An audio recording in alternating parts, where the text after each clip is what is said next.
जय श्रीराम. श्री दशरथजी कृतं श्री अयोध्या महिमा. श्री शंकर उवाच.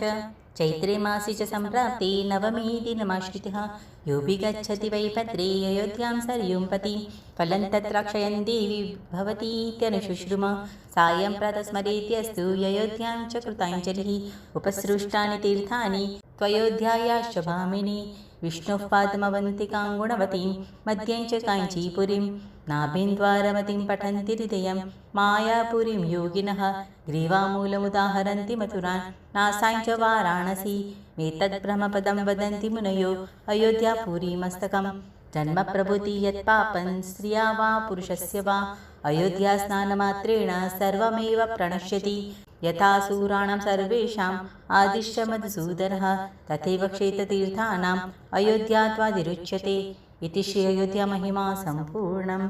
जय श्रीराम.